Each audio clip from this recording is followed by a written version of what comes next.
am Kathleen Wilson, though almost everyone calls me Katie. There are days when I think my life began the afternoon I drew a blue house on a linen napkin, and my father recoiled as if I had spilled wine on a contract.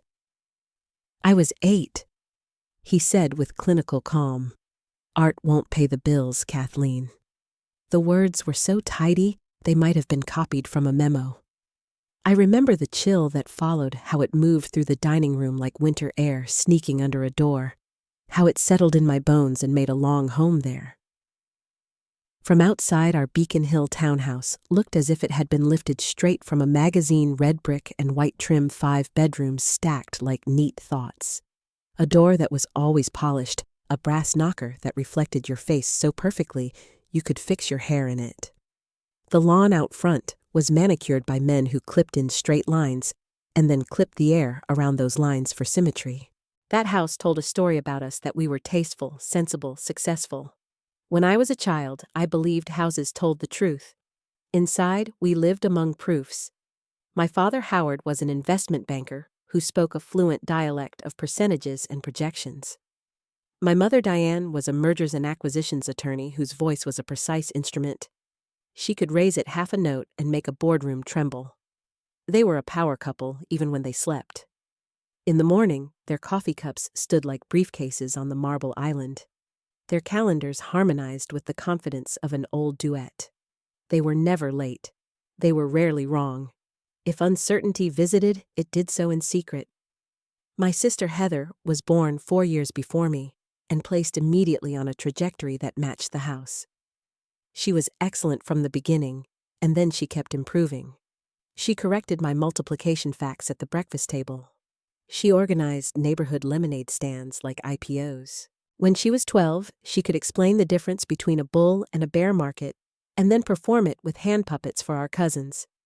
My parents watched her as if she were the presentation they'd been preparing for their entire lives. I was different, slow to arithmetic, fast to color. At dinner, when the conversation turned to yields and forward guidance, I drifted. I drew the curve of a river with the corner of my fork in mashed potatoes. I shaded shadows onto rolls. Once, during a long discussion of synergies, I sketched a corridor on my napkin, a corridor lined with framed portraits that gazed down and didn't know me. When my father caught me, he pressed 2 fingers to his temple, the way he did when a client hedge fund called at a bad hour. Art won't pay the bills, he said that first time. I kept the napkin anyway. It was my first self-portrait, though there wasn't a face in it yet. Every family has its language.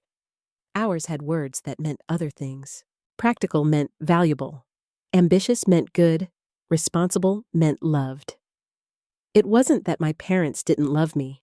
They did in a way that made sense to them.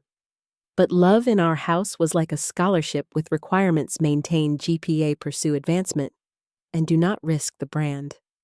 I learned early that I could move along the edges of rooms without being noticed. I became an expert in the ecology of corners. In the living room, I sat behind the grand piano, where the floor lamp cast a pool of shadow. From there, I watched Heather practice Chopin with efficient fingers, while my mother nodded time a small metronome disguised as a woman. Heather's hands never stumbled. If mine had, there would have been concern, a suggestion of other activities with less potential for embarrassment. In 3rd grade, there was an art show at school. We were told to paint homes, so I painted a house that looked exactly like ours, but without windows. It made perfect sense to me. There was a door for schedules, a door for expectations, a door for rules. You entered, and the brightness was set by other people. At the show, other parents knelt to be at eye level with their children, asked about brushstrokes, made a circle of their arms around small shoulders. My parents arrived late, wore expensive smiles, complimented the teacher on her organization. My mother glanced at my painting and said, "It's very colorful," which was code for not real. At bedtime, when the house grew quiet and the good lamps were turned down, I would peel painter's tape from my wrists, scrub cobalt from the half-moons of my nails, and lie in a bed that faced a wall I'd painted light gray the color of fog on the Charles. I imagined knocking on that wall, polite at first, then louder, until it opened like a door onto a world with brighter air and a different story. The years shaped themselves around Heather's excellence. Phillips Academy, Harvard, Wharton. Each acceptance letter unfolded like a banner across our kitchen. We celebrated with pre-fixé dinners and new dresses for Heather and tasteful jewelry for my mother. My father brought out vintage wine. There were toasts to horizons. When Heather got into a competitive summer program in high school, my parents hosted a cocktail party for their friends to commemorate it. I was asked to pass canapés. A woman in silk asked where I would be applying for college. I was 14. I think NYU, I whispered as if I had stolen the idea. To study what she asked. Art history, I said, bracing. She laughed, the kind of laugh that's also a cough. Well, she said we do need museums. I smiled. Later in the kitchen, I painted a tiny moon in the corner of a Post-it and stuck it under the counter lip, a private decoration for our hidden country. Heather and I weren't enemies. She could be kind in ways that didn't cost her anything. When kids in the neighborhood mocked my paint-stained jeans, she told them to grow up. Once, at a winter formal, where I wore a thrift store dress the color of ripe plums, Heather leaned in and said it made my eyes look clever. But kindness at a distance can feel like cold light. It illuminates without warming. There were nights when she looked at me like she was peering into a foreign country, one she had no plans to visit. Some stories repeat themselves until they become a weather report. The Christmas party humiliation, the one where I brought a small winter landscape to hang in the hall, and my father said, "You think that belongs next to a Renoir that one gets told and retold in my head." The moment of the laugh. The burn in my face. The journey upstairs with the painting hugged to my chest as if it might jump. But there were smaller humiliations too, less dramatic and more durable. There was the time I won a local art contest, not first prize, but honorable mention, which felt both kind and cruel. I brought home the certificate embossed with a fake gold seal and placed it on the kitchen counter, near where my mother set her leather briefcase. My father came in, scanned it, and said, "Honorable mention is participation with flair." Then he added, "Your sister's been invited to shadow a VP at the firm." Did you know I told him I did know? I'd made a cake for her with buttercream spirals that looked like small, edible galaxies. He never tasted it.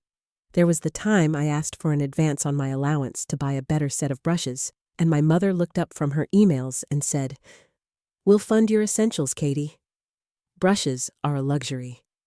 If you want them, you'll find a way." I shoveled snow in February until my fingers fought me. I bought the brushes and slept with them tucked between my mattress and box spring, like magic wands I didn't want stolen. There was our housekeeper Sylvia, whom I adored.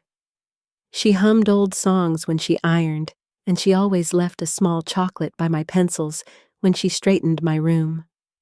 Once my mother told her not to because it encouraged chaos. I watched Sylvia's face do a small private war. After my mother left, Sylvia slid me a chocolate anyway, and I learned how resistance sometimes hums instead of shouts. There was the Sunday afternoon. Heather practiced her valedictorian speech in the living room for my parents, and I sat on the stairs with my knees pressed to my chin. She spoke about excellence and duty and gratitude and the future. She was luminous. When she finished, my parents clapped. My father kissed her hair. My mother adjusted the syntax of one sentence and told her she was proud. I crept upstairs and drew a portrait of our living room without any people in it. I shaded the indentation of the cushion where my mother had sat. I labeled it, "Where Applause Lives." If the house was a language I didn't speak, my grandfather Lawrence was an interpreter. He was not the original script my parents read from. He was their parenthesis. Before Wilson Enterprises was a portfolio of construction real estate and tech holdings, It was a hardware store with a bell over the door and the smell of sawdust and honest dirt. Lawrence opened it in the 1960s and learned how to read people by how they looked at nails. He became a businessman, the old way hands first then mind. He was spry even in his 80s, with a laugh that began deep and rose like something effervescent. He carried the kind of quiet that makes other people tell the truth. When my parents corrected my future, he felt like the exception that proved the rule wrong. He found me the day after the Renoir incident sitting in the back stairwell with my winter landscape propped on my knees, a mug of tea cooling on the step below. "Is that the river?" he asked, lowering himself to sit beside me as if stairwells were reasonable places for conversations. "It's a river in my head," I said. "Good," he said, studying the painting. "That is where you can find most rivers when you need them." He tilted his head. "You know, your grandmother Evelyn painted rivers like a blessing." I had seen only one of her pieces, a watercolor tucked in a hallway upstairs, blue and green and light. I stood before it sometimes and felt a little less alone. He didn't give speeches. He gave me a blank canvas and said, "Remind yourself what white looks like before you cover it." He slid me money folded so small it could hide in the crevice of my palm, and said, "This is from an admirer of tenacity." He called once a week when I was in high school and always began with, "What did your hand learn today that your eyes haven't told you yet?" The question was too beautiful to answer and too kind to ignore. Sometimes he took me to the museum. We walked the rooms at a pace that honored breathing. He loved the permanent collection of watercolors, weather captured by people who knew what it tasted like. We stood before a Turner Once a Storm at Sea that looked like God had brushed the sky with his sleeve. My grandfather said, "The thing about mastery is that it's patient with its own mistakes." I wrote it down in the small notebook I carried next to a shopping list for brushes and a doodle of a girl staring into a framed mirror and seeing a door. On the drive home, he didn't fill the car with noise. He let rooms echo and grow meanings in the silence. It was perhaps the first time I understood stillness could nourish. Senior year, I told my parents I wanted to study art history at NYU. I had already written the essay that made me cry a little because it surprised me with its clarity. I had already walked past Washington Square in my mind 100 times, breathing the exhaust of taxis and the sugar of street pretzels. I wanted to stand in a city where everyone was building something loudly, badly, bravely, and where failure was a dialect, not a sentence. We were at dinner. Heather had just been named to something selective. My memory presents it as Global Youth Leadership Council, but it could have been an invitation to sit on the moon with a certificate. My father poured wine with care. My mother was reading an email on her phone. The room was bright with competence. "I'm applying to NYU," I said. "To study what my father asked." "Art history," I said.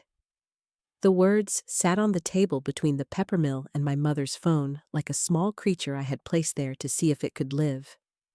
My father laughed once and exhaled with a consonant. He glanced at my mother, who didn't look up.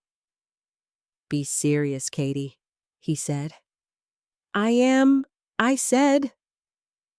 I didn't raise my voice. I didn't add anything like for once.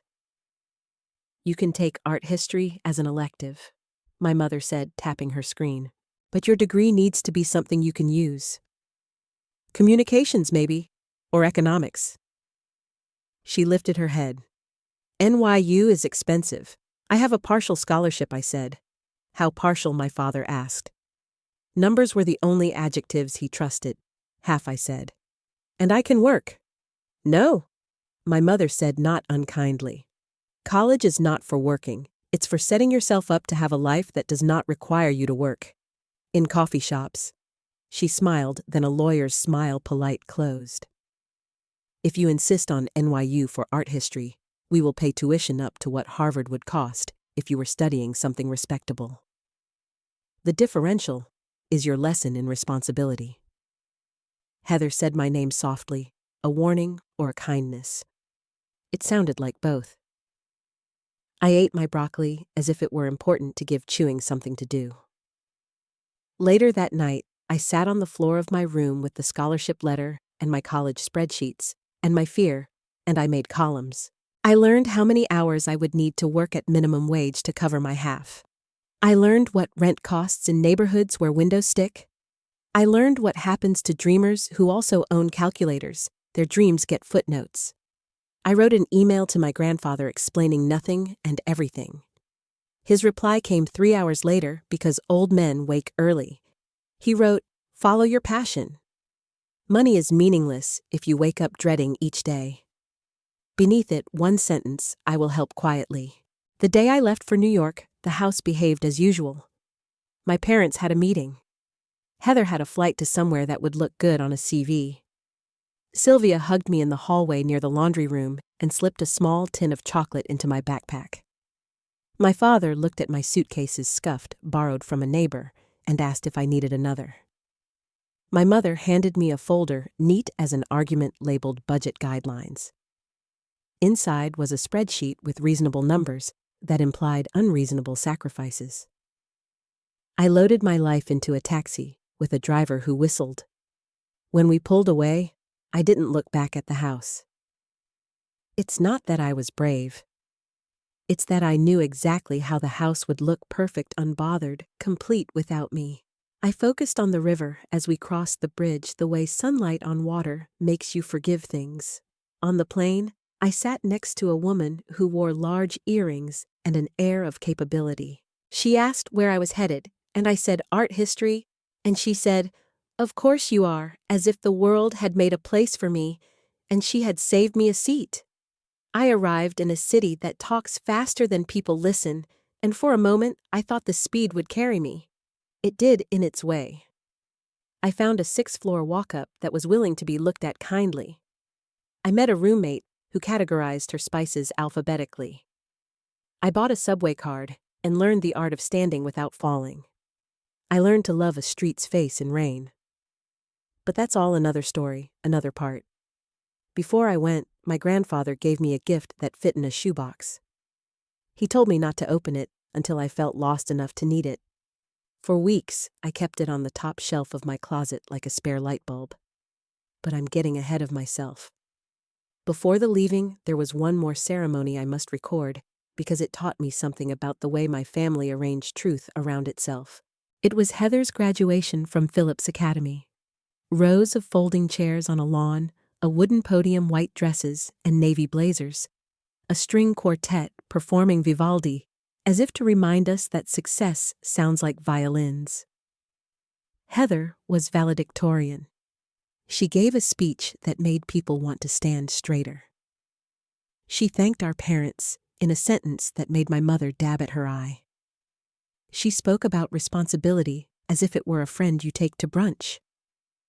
Afterward, there were photographs. Heather between our parents. Heather with the head of school. Heather with a trophy that looked like a chalice. I waited, holding my phone awkwardly, hoping for a picture that included me. When I tried to step into the frame, a man in a suit asked me to move a little to the left, then a little more, and then I wasn't in the frame at all. It's strange how you can feel yourself becoming part of the background in real time. It's like being erased with a friendly eraser. Later, the head of school shook my hand because he shook everyone's, and he asked where I'd be in the fall. NYU, I said, with the kind of pride that feels like a dare. He nodded the way people nod when they're applauding in their heads for something else. Back home, there was a small celebration in our living room. My mother had ordered a cake with "Congratulations, Heather" scripted in sugar that wouldn't melt. Champagne sang in flutes. My father made a toast that used the word trajectory like a compliment.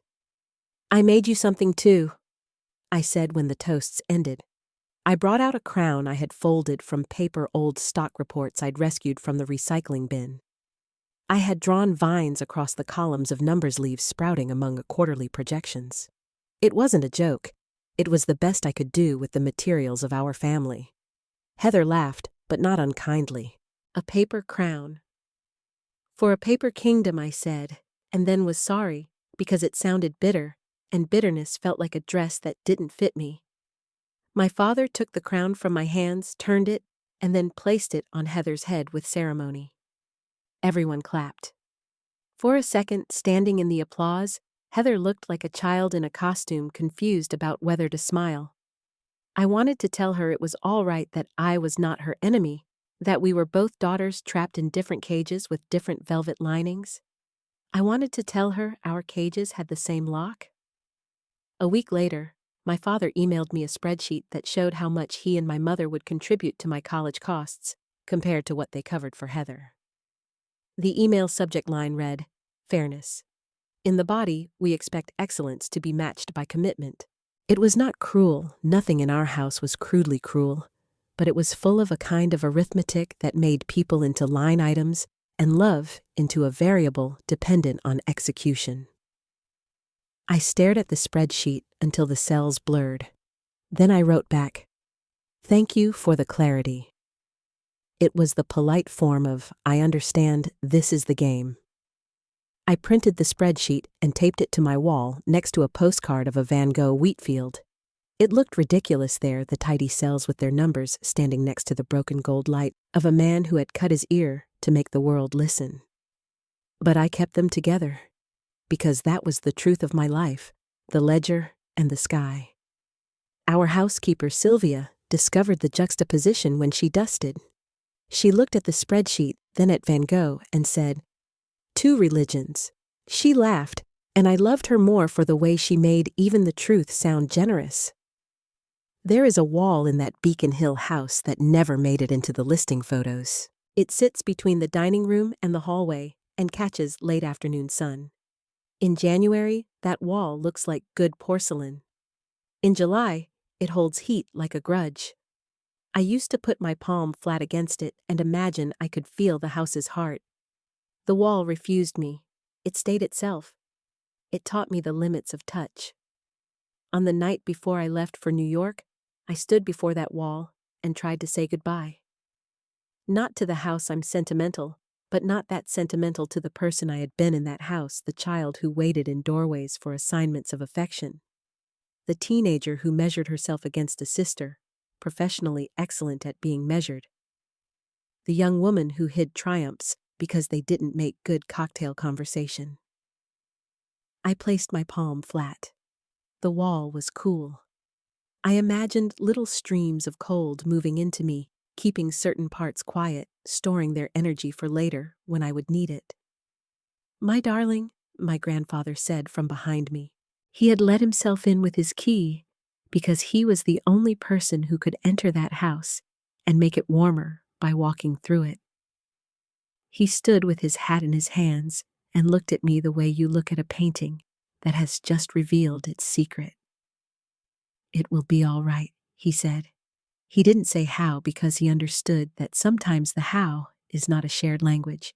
He handed me the shoebox. "For when lost feels like truth," he said. "What is it?" I asked. "A reminder," he said. "Of what?" "Of you," he said. "Of the you no one can take from you, even if they name everything else." He kissed my forehead. His breath smelled like peppermint and old wood. He left the house the way he had entered, gently, as if not to wake the sleeping, even though the sleeping was a kind of daily arrangement. On my last morning, my mother asked if I had packed everything. Her voice was uncharacteristically soft, as if someone had told her that softness was appropriate for farewells. She straightened my collar. My father reminded me that a budget is not a suggestion. Heather hugged me too long and whispered, "Call me if you need to be talked down from a ledge." She meant it kindly. She did not know the ledge had been my home address for years. There were no fights, no doors slammed. There were only the kinds of absences that sound like good manners. My parents stood on the steps and waved, smiling like people who had given a very good graduation gift. Sylvia cried, though she tried to pretend she had gotten dust in her eye. The taxi pulled away. I watched the house shrink and then take its place in a row of houses that looked like expensive teeth. It did not look back. I don't mean to be dramatic. Buildings have no duty to turn their heads. But I was 20, and I wanted something to flinch. On the flight, I opened the shoebox. Inside was a small, leather-bound journal with thick, creamy paper, the kind that takes ink like it has been reunited with a friend. On the first page in my grandfather's hand, "Make your own kind of music." Beneath it, a pressed leaf from a riverbank flattened into a testimony of green. I cried quietly and pressed the leaf against my wrist as if it were a stamp for a world you enter only by remembering yourself. I realize now that this entire first part is less a story than a ledger of small survivals. The house with cold walls did not teach me tenderness, but it taught me attention. It taught me how to notice light changing on glass, how to identify the moment laughter becomes unkind, how to sense when a compliment has barbs embedded. I learned where to stand, so the glare didn't blind me when to speak and when to wait, what to take and what to hide. I learned the value of silence not as obedience, but as a studio in which to prepare the next move. It taught me what not to worship. In that house, miserliness was never about money. There was plenty of money. The scarcity was an approval in the habits of seeing. We saved praise for dividends. We rationed attention to those whose productivity could be graphed. We balanced the family's emotional books at the end of each day and came up owing. I have sometimes asked myself whether my parents were cruel. I don't think so. I think they were busy. Busy with their fear that the world is a machine that consumes those who do not keep up. Busy with their belief that success is the only insulation that works. Busy with love they did not know how to translate into my language. When I was 16, I asked my mother what she had wanted to be when she was my age. She blinked, then smiled the memory out of her face. "A person who chose wisely," she said. It was an answer, and not an answer, and I thought then that perhaps choosing wisely is a way to avoid the grief of choosing wildly. My father did not talk about his childhood, except to say, "We made do," which could mean poverty or simply smaller ambitions. He loved my sister ferociously because she solved the problems he understood, vanish risk, multiply certainty, impress men who measure worth. He loved me awkwardly because I insisted that worth might live in a place where men didn't measure. He did not know what to do with that. Here is a mercy the house gave me windows. We had tall ones with molding like deliberate eyebrows. They looked onto a street that rolled down toward the river like a long shoulder. In winter, I pressed my forehead against the glass and drew warm circles with my breath, then wrote messages to myself in the fog. Keep going. Color matters. Be the river. In spring, I watched people walk dogs and couples argue and children practice scooter bravery. I made stories for each of them, shading characters into their strides. I learned there is another way to enter the world besides the front door. Once early morning, I saw my grandfather on the sidewalk below, looking up at the house as if he were assessing a building for purchase. He saw me, removed his hat, and bowed. It was such an old-fashioned gesture, it made me laugh out loud, really laugh, not the careful laugh I practiced at parties. There is a tenderness in being seen from the street when your life has been an upstairs affair. He didn't come in that day. Later, he told me he had walked to remember the city with his feet. Sometimes the old map still works if you hold it at a different angle, he said. I didn't understand then how long he had been making a new map for me in secret, how many small properties he had been assembling under names that sounded like stories, how careful he was being with his steps. That comes later, in another part, the part where reward finally outweighs ridicule. For now, I am still in the upstairs window, putting fingerprints on glass. In my senior year, I took a studio class with a teacher named Mrs. Roth, who had a gray braid thick as a rope, and a way of saying again that made you brave. She was the first adult besides my grandfather who spoke to my paintings instead of about them. She didn't ask what I meant. She told me what she saw and then waited to see if I agreed. She had a scar on her wrist shaped like a comma. I liked that about her, that even her injuries implied a continuation. She invited me to hang a small piece in a student show at a cafe near school. It was the first time a stranger would look at my work without my last name standing behind it, with a raised eyebrow. I told my parents about the show. They said they'd try to make it. They did not make it. Heather said she had a mock trial that night. Sylvia came. She wore a floral dress and stood with her hands clasped, and told anyone who would listen that I had been drawing before I could read, which was almost true. A couple bought my piece. It was a mixed media collage of a hallway with doors on either side and a tiny, nearly hidden window at the end. The woman who bought it said, "This feels like how I walked through my 20s. I should have given it to her for free because I would have paid to hear that sentence, but she pressed $30 into my hand, and I thought, this is a bill paid by art. I bought my mother a peony with the money and left it in a vase on the kitchen island with a note that said, 'For your desk.' She never took it to work. It stayed there until the petals went loose and soft and perfect on their way down. Mrs. Roth wrote me a recommendation for NYU that was less a letter than a manifesto. She used the word integrity in a sentence about color. She wrote discipline in a line about negative space. When the acceptance came, she was the person I told first, before even my grandfather, because she was in the room with me. She hugged me with her whole arms and said, "Good.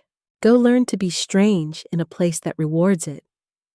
There is a photograph on my parents' mantle of the four of us on the front steps, taken the day of Heather's engagement party, which the magazine later called tasteful and inevitable. In the photo, the sun is behind us, so our faces are lit like expectations. My parents are in the middle, like a pillar meant to hold a ceiling in place. Heather is to the right, her hand lifted to show the ring that looks like a new star. I am to the left, one step down, because the photographer told me to angle myself so my shoulder didn't block my mother's dress.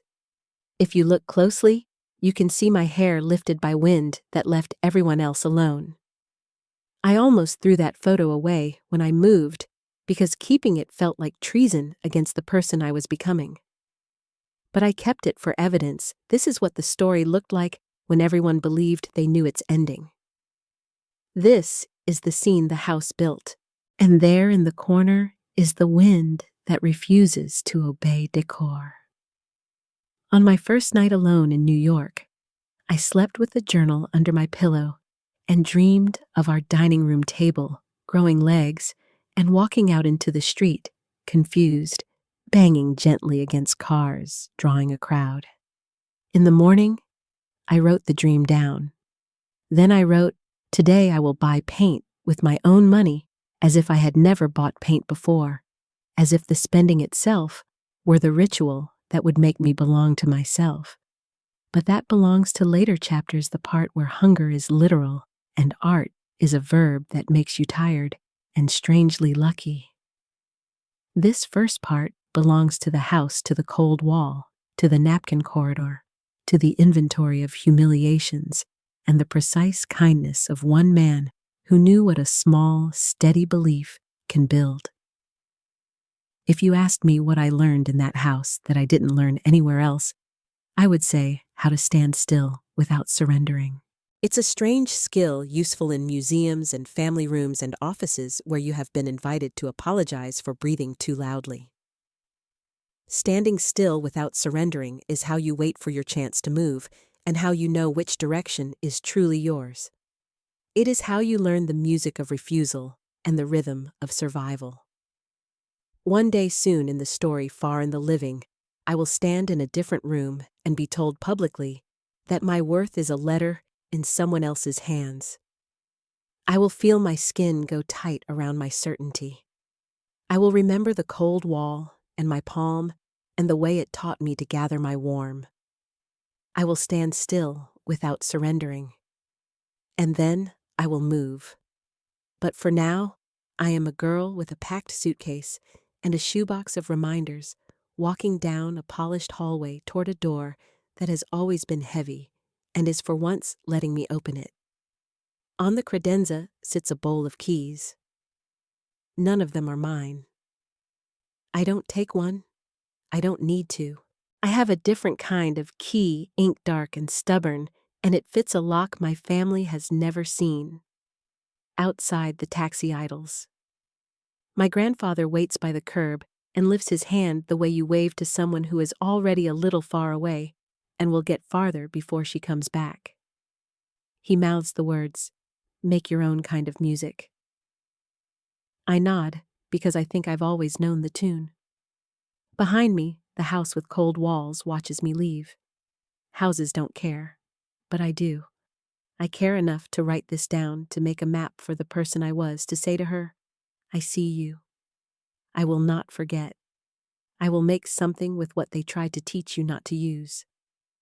I step into the car. I am lighter than I should be, and heavier than I've ever been, and both are true. The door closes with the soft thud of a sentence ending. I am not finished. I am just arriving at the period before the long, outrageous paragraph where everything finally becomes mine. When the plane landed in New York, I felt like I had stepped into a movie. Neon lights spilled across the sky like falling stars. Crowded streets pulsed with noise. People pushed past each other on the sidewalks. Yellow taxis honked relentlessly. The city felt like a massive storm swallowing every dreamer alive. In that moment, I was both exhilarated and trembling. I managed to rent a tiny apartment no bigger than the palm of my hand on the 6th floor of an old building. No elevator. The walls were peeling the ceiling low, the drafty window full of cracks like pinholes. In winter, I slept in my coat, curled under a thin blanket, listening to the wind howl through the gaps. In summer, the suffocating heat pressed down until sweat drenched me as if I were drowning. That first night, I lay on the cracked ceiling lines above me, hearing rats scurry under the floorboards and the couple next door screaming at each other. I knew then this road would not resemble any romantic film about starving artists. It was going to be a long, merciless journey, and no one would reach out to catch me if I fell. NYU, the school I had poured every ounce of courage into pursuing, was an entirely different world. I enrolled in art history, a choice my father called a one-way ticket to unemployment. My classmates were the children of wealth designer clothes, brand new laptops, chatting about trips to Paris or Rome to study art as if it were a luxury vacation. I rode the subway to class with a worn-out canvas tote bag carrying cheap notebooks and discount store paints. In discussions, I would speak passionately about the play of light in Renaissance painting, but the looks my classmates gave me were always a mix of pity and disdain. In their eyes, I was an outsider desperately trying to belong. Still, I persevered. I lived in the library, poring over thick volumes, staring at printed reproductions of paintings, and imagining their real colors. My margins filled with notes, not only knowledge, but also my unspoken dreams of exhibitions and concepts I had never dared to share aloud. Tuition and rent were crushing burdens. My parents contributed a small amount, but only with the attitude that I needed to take responsibility for myself.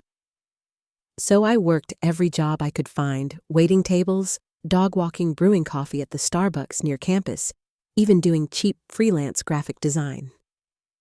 Some days, I worked 3 shifts in a row, dragging my body home completely broken, but still forcing myself to sit at my easel. Art was not a luxury for me, it was oxygen. If I stopped painting, I would suffocate inside my own life. One winter, I burned with fever until I collapsed in my room. When I woke, I was in the hospital V-needle in my arm, surrounded by the cold beeping of machines. The medical bill towered over me like a wall of stone crushing my chest. I called my mother, trembling, begging for help. Her voice was steel. "You chose this path. Then live with it?" I hung up, and the tears fell not from illness, but from the desolate sting of being abandoned in this world. After graduation, I found work at a small gallery in Manhattan. It sounded glamorous, but in truth, I was just cleaning floors, labeling pieces, serving coffee to guests, and standing like a statue during empty exhibitions. The pay barely kept me alive. Yet whenever I stood in that space, breathing in the smell of oil paint, watching light strike a canvas, my heart warmed. At least I was still inside the art world, even if only at the very edges. One night, the gallery hosted an exhibition for an unknown young painter. The opening was quiet, almost empty. But I stood for hours in front of one painting, fiery red raw with pain. I saw myself in it, a soul burning, but trapped in a suffocating room. Back in my own cramped apartment, I painted by the window. Rain blew in, splattering my canvases until the colors bled like my own tears. A small cafe agreed to hang a few of my works. At first, no one noticed. Then one day, a young customer bought a painting for $300. That little sum made me cry uncontrollably. For the first time, someone paid to own the piece of my soul I had poured onto canvas. Overjoyed, I called my father, desperate for praise. But he only laughed. $300, Heather makes that in an hour. When will you finally grow up? I set the phone down and sat in darkness.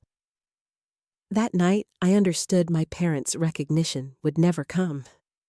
I had friends in New York, but friendships here were smoke-fragile, disappearing in a blink.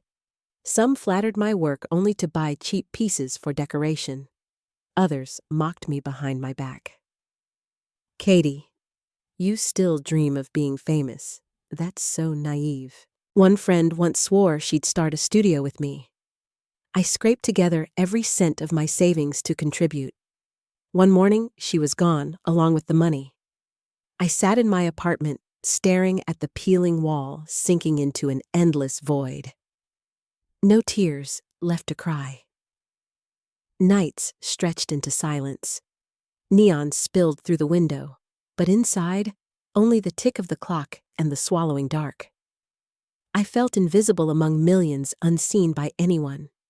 More than once, I thought of quitting, returning to Boston, taking a job at the family company, living forever in Heather's shadow. But then I remembered Lawrence's words. Don't let anyone steal your song. So I rose again, brush in hand, turning my tears into color. Through all those bleak years, only Lawrence was my light. Despite his age, he called every week, not with empty politeness, but genuine care. What did you paint today? How does that color make you feel? Once he traveled from Boston to New York just to see my tiny exhibition, though his health was failing. He stood before each canvas in silence, eyes full of warmth. He bought the piece where I had poured all my family anguish and hung it in his office. He didn't say much, just smiled and nodded. But in that smile, I felt truly seen, at least by one person. Many times, I stood on the brink of despair. I sat on the rooftop, wind tearing through me, staring down at streets glittering with lights. I asked myself, if I vanished tonight, would anyone notice? But then his voice echoed back, never give up the light inside you. I stepped back from the ledge, returned to my room, opened the chipped box of paints, and worked until my hands shook. Every finished painting, whether anyone saw it or not, was proof I still existed. I was still fighting to preserve who I was. In New York, I was a misfit among millions. But it was here that I learned to stand on wounded legs. I learned solitude was not an enemy, but a silent companion that shaped me into steel. Even on the hungriest, most exhausted days, I carried on. Because as Lawrence once said, money is only a shadow. Passion is the soul. That night, rain poured down over New York. I was packing away a few old canvases in my cramped apartment when my phone buzzed. On the screen flashed the name of Lawrence's private doctor. His voice was hoarse, laced with a weary sigh. Katie, Lawrence has passed. He went in his sleep very peacefully. I froze. The phone slipped from my hand, clattering against the floor with a dry, hollow sound. Rain hammered the window like 1,000 needles. I collapsed onto the floor, clutching my head, my body shaking violently. He was the only one who believed in me, the only one who saw me as more than a failure. And now that light was gone. It felt as if the final door of the world had slammed shut in my face. The next morning, I boarded the train back to Boston. Through the foggy window, I stared at nothing hollow inside. Memories of him flooded me, his warm hand on my shoulder, his calm voice recounting war stories, his gentle smile as he stood before my paintings. I bit my lip hard to keep from breaking down in front of strangers, but my heart was being ground into dust with every beat. The funeral was held at the family estate. That house, once filled with my childhood, now hung heavy with grief. The place was packed not just with family, but businessmen, politicians, and socialites who had known him more for his power than his kindness. I walked in wearing a plain black dress and worn-down shoes. Instantly, my mother's gaze cut across the room like a blade. "So you finally decided to show up." Heather, clad in a luxurious black gown, approached with a perfunctory embrace. Her breath brushed against my ear. "Don't you dare cause a scene. People came to honor Grandpa, not to pity you." I swallowed hard and nodded. The coffin stood in the center, draped with white lilies. I stepped forward, gazing at his face one last time. He looked so peaceful, as if asleep. I whispered, "Grandpa, I'll keep living for you." But as I stood in silence, Heather leaned toward her wealthy friends, whispering. Their stifled giggles, their glances at me burned into my skin. They were mocking my cheap clothes, my tired appearance. Even here at a funeral, meant to comfort, I was still the outsider. After the service, guests gathered in the grand hall, sipping wine. Behind my back, I heard the whispers. "That's Katie, the starving artist he cared about most. I heard she lives in some rundown apartment in New York. Poor thing." Not poor, just foolish. She chose that life, running from reality. Each word was a knife twisting in my chest. I stood still, gripping my glass so tightly it shook, fighting to hold back tears as rage surged inside me. My father, in his expensive suit, walked over. His hand clamped down on my shoulder with a force that felt less like comfort and more like a warning. "Tomorrow's the will reading. You should be there. But don't expect much. You know your place in this family." He walked away, leaving me trembling, pain stabbing deep into my chest. The next day, the entire family gathered in Lawrence's old study. The air was thick with tension. Everyone waited. His lawyer opened the thick folder, his voice steady. "According to Mr. Lawrence's wishes," I shrank into a corner, my heart racing. Every word felt like a tolling bell of fate. Heather was granted the majority of the fortune shares in the family company business assets. My parents inherited the estate, the land, a sprawling empire of properties. When my name finally came, the lawyer paused. "To Katie Wilson. He leaves a modest sum, along with a wooden box." The room erupted in murmurs. Heather let out a sharp laugh, her voice dripping with mockery. "A wooden box. How fitting." My mother sighed heavily. "See, Katie, your grandfather loved you, but even he knew you could never carry real responsibility." I bowed my head, feeling my whole body ignite with shame.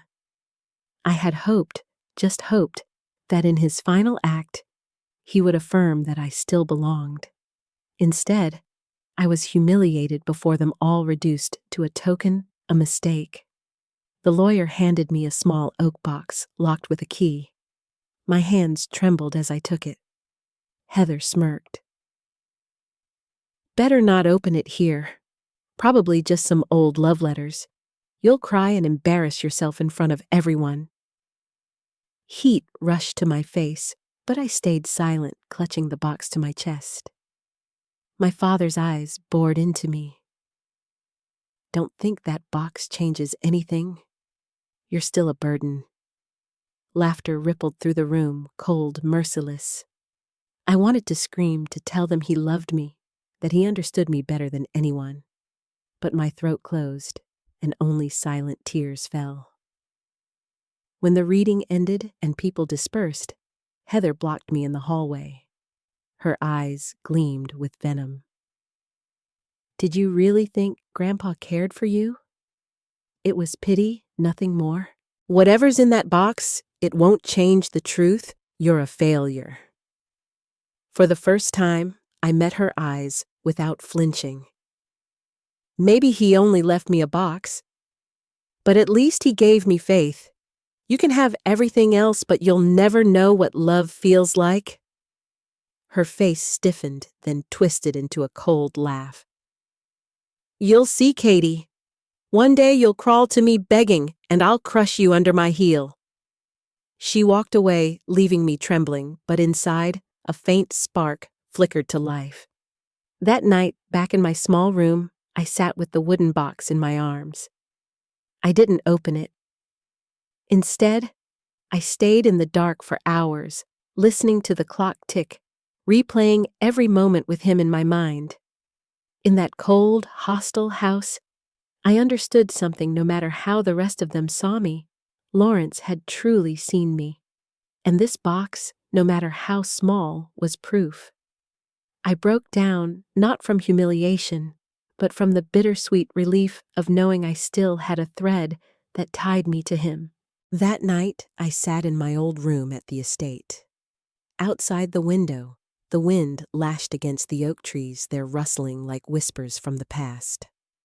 On the table, the small oak box rested silently cold and unyielding, as if daring me to open it. I had carried it with me all day, but hadn't dared unlock it. Part of me was afraid that inside there would be nothing but old photographs, meaningless letters. If so, then the humiliation of the will reading would weigh even heavier. But at last, I gathered my courage. I found the tiny key tucked inside the envelope the lawyer had given me. The lock snapped open with a dry click. My heart pounded. Inside, neatly stacked, were a thick bundle of documents and an old leather-bound notebook. On the first page, in the handwriting I knew so well, was a message from him. "Katie, if you are reading this, it means I am gone. Don't be afraid. I believe in you, and I'm leaving you a part of the truth the rest of the family never wanted you to know." My hands trembled as I turned the pages. He had written about the years building the company, the negotiations, the mistakes, and especially the things he had hidden to protect the family's reputation. Then, tucked between the pages, I found something extraordinary, a deed to an old house on the outskirts of Boston, and documents for a secret investment he had kept aside worth tens of millions of dollars. I froze. My entire body went cold, not because of the money, but because of what it meant. He had entrusted it to me, not Heather, not my father. Me. At the end of the notebook, he had written, "Katie, I see in you a courage your parents never had. This house, this money are not just assets, they are an opportunity for you to live your truth. But with them comes greed, hatred, and the wrath of your own blood. Stand firm. Let the truth speak." I broke down, clutching the notebook to my chest. For the first time in years, I didn't feel completely alone. The next morning, I tried to leave the estate quietly, but Heather blocked me in the hallway. Her eyes were sharp as blades. "What did you do last night? You opened the box, didn't you?" I tightened my grip on my bag and looked away. "It's none of your business." Heather smirked, pulling me close. "Don't think I don't know. I've suspected for years that Grandpa kept hidden investments. If you have them, remember this, I'll take it all back. You won't keep a thing." Her words rang like a curse. I walked past her, but deep down, I knew the storm had only begun. Sure enough, only days later, my father summoned me to the main hall. He sat with my mother, Heather, standing beside them, 3 pairs of eyes fixed on me. On the table lay the very documents from the box. My stomach dropped. I hadn't even understood how they had found out. My father slammed the table. "What were you thinking, Katie? Keeping this for yourself? Lawrence must have been senile to leave these to you."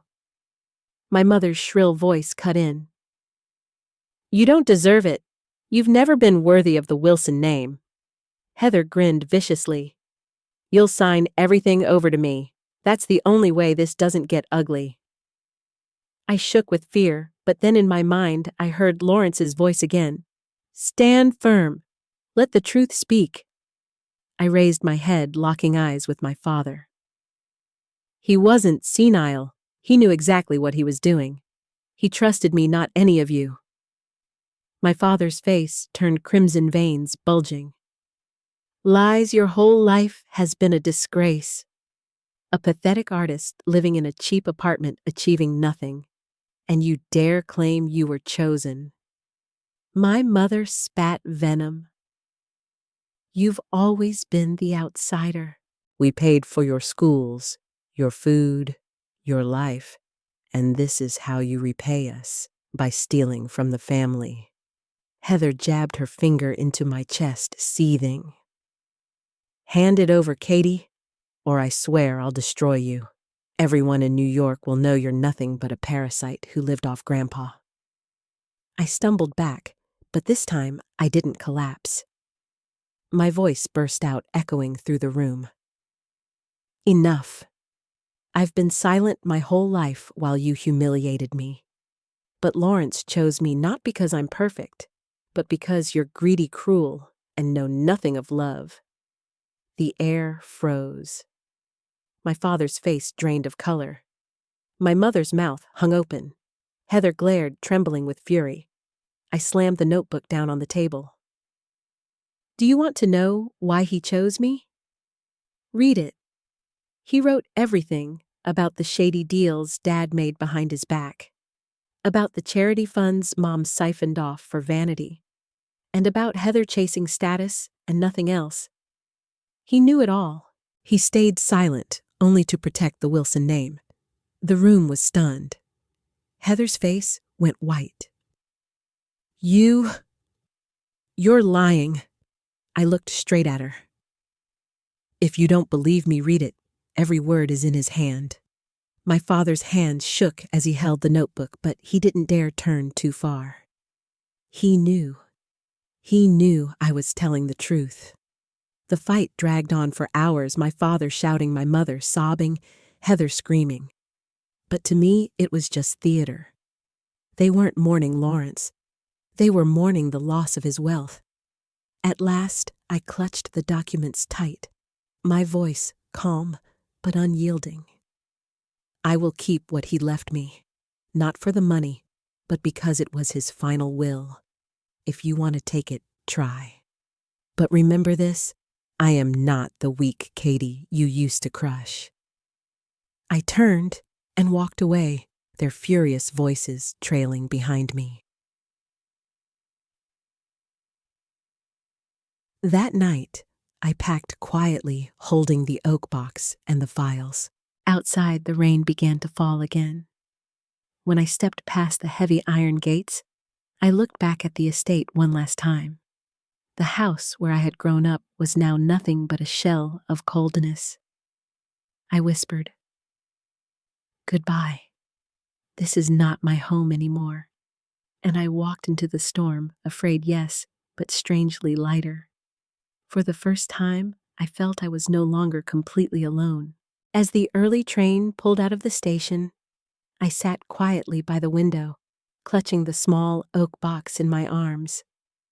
The rain still drizzled mist, veiling the blurred scenery sliding backward outside. My body felt lighter, Not because I had escaped that house, but because for the first time, I was living exactly as Lawrence had urged me to, standing firm on my own 2 feet.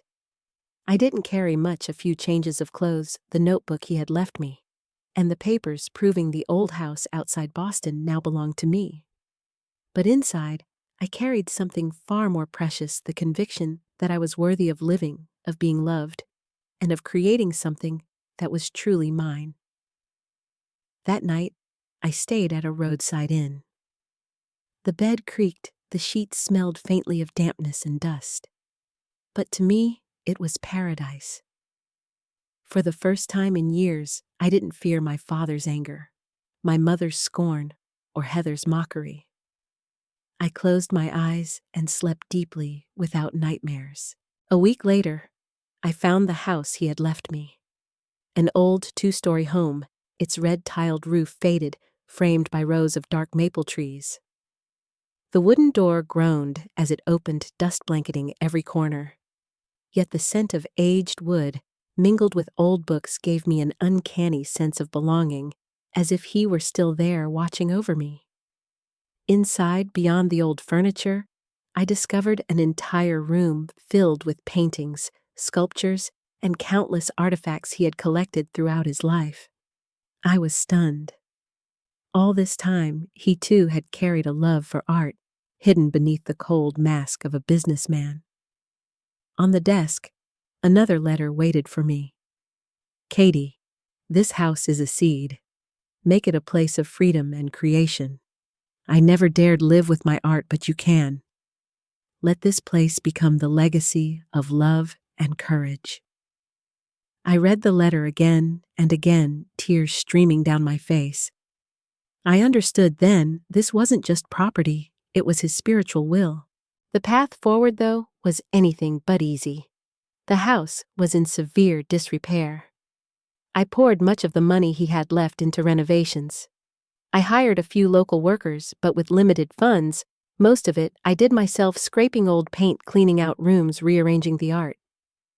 By day I worked until my body ached. By night I sat in the living room, the warm glow of a lamp falling across unfinished canvases. I painted while I cried, pouring years of loneliness and rage into colors and shapes. One night I painted my own eyes, swollen, weary, but still burning with determination. Occasionally, messages from Heather and my parents arrived, brimming with threats. You think you can run from this family? Everyone will know you were just a leech living off an old man. I ignored them. Each bitter word only made me stronger. 6 months later, the house had transformed. The living room became a small gallery, sunlight streaming through tall windows onto canvases along the walls. The old dining room turned into a space for installations. Even the storage room became my studio, where I could throw paint freely without fear of judgment. On opening day, I expected little. I sent a few invites to artist friends from New York and posted a modest flyer in the nearby town. I only hoped a handful of people would come, so my work wouldn't hang unseen in silence. But that morning, more than 30 people arrived. They wandered the rooms, whispering before my paintings, works about family memories, my mother's cold stare, the silhouette of Lawrence, the hollow emptiness of abandoned rooms. Some wept openly. A local art critic shook my hand firmly. You've turned pain into art. These aren't just paintings, they're the cries of a soul. Don't stop. I choked up, overwhelmed. For the first time, I felt truly seen. But as the gallery grew in recognition, my family returned. Heather showed up at one exhibition dressed in designer clothes, her smile carefully polished. Katie, you're so talented. I think it's time we partner. We could turn this gallery into a national brand. I looked her straight in the eye, my voice cold. This isn't a business venture. This is my home. Lawrence's legacy, not your ambition. Her face darkened instantly, but the crowd around us had heard every word. For the first time, I spoke without fear in front of everyone. Soon after, my parents sent legal letters threatening lawsuits to reclaim the estate.